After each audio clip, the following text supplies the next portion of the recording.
Of all the foods that are harmful to health, perhaps the very worst of all is cheese. New at 6, a surprising health alert tonight. Quite surprising. A group of doctors says something most of us keep in our refrigerator regularly may actually lead to breast cancer. And the story is almost unbelievable considering how many people enjoy dairy products. But this is disturbing health news, especially for all of the cheese lovers out there. More than 12,000 doctors now across the country are calling on the FDA to put a cancer warning label on all cheese products. Dr. Deborah Wilson with the Feathers Foundation and Circle L Ranch is sounding the alarm. The alarm is about the risk of eating particularly cheese. She's one of 12,000 doctors trying to get the FDA's attention when it comes to cheese products. That is associated with a higher risk of not only getting breast cancer, but dying of breast cancer if you have breast cancer.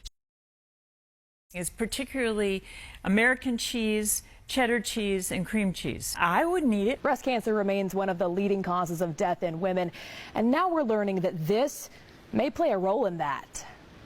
This Breast Cancer Awareness Month, a group of more than 12,000 doctors is sounding the alarm about a new risk. This is a concern for every woman, not just someone who's had a diagnosis.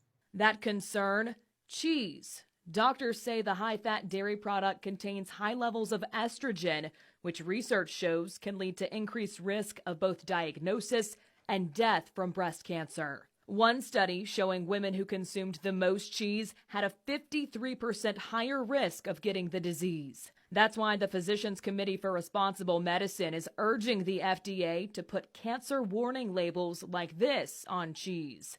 There's enough evidence here to ask or suggest that women should go ahead and pass on the cheese. The committee issued this petition to the FDA on October 3rd. No response so far, though it has generally opposed adding warning labels to foods and drinks. Crosby, however, is optimistic about the plea, hoping it will require manufacturers to do more to promote breast cancer awareness than just slap a pink ribbon on products. Which makes it look like these foods might be beneficial for breast cancer, or at the very least not harmful, when really it appears that the opposite is true. It just sends my blood pressure up a little bit. Cheese is very high in calories. It's very high in fat, 70% fat, 70. And most of that fat is in the form called saturated fat. That's the fat that raises your cholesterol and is linked to Alzheimer's disease. You know, cheese is, cheese averages 60 to 70% fat. When you take, 2 gallons of milk and concentrate it down to a pound of cheese, you got all of those morphine-like reward compounds concentrated in that cheese. And yeah, when people eat it, they're like, this is awesome. It's a perversion of what nature intended, and it's making people eat this artery clogging,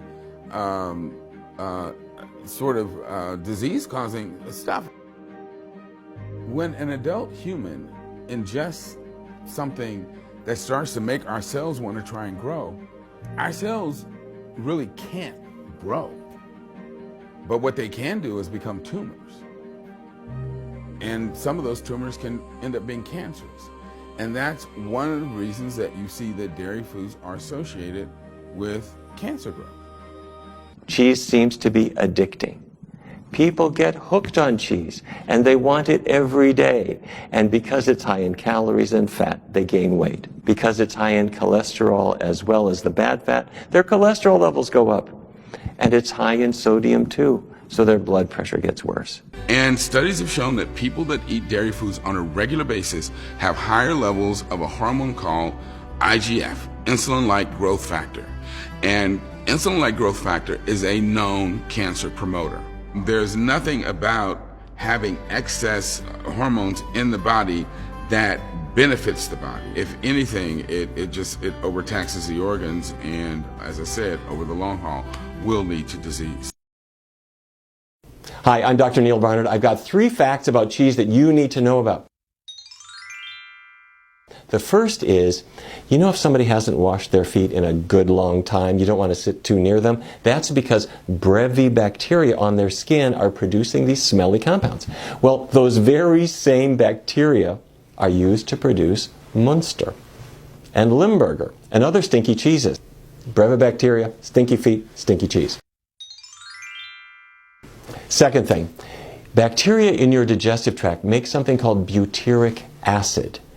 And bacteria used to produce cheeses make the very same butyric acid. So if you ever thought Parmesan smells a little like vomit, it's because it's exactly the same thing.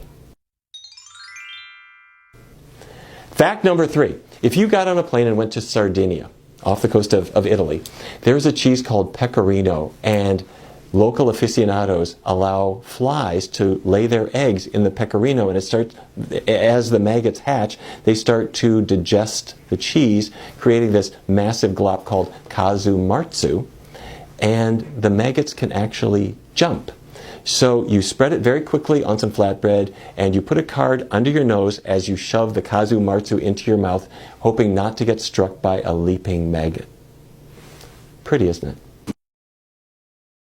The dietary guidelines need to be changed so that the dairy recommendation is removed entirely. As I said, dairy is not a food, it's a material. And, you know, you can choose to do it, but you don't have to. And because of the health consequences, you shouldn't. So if you're thinking about which foods should I break free from, number 1 on the list ought to be cheese.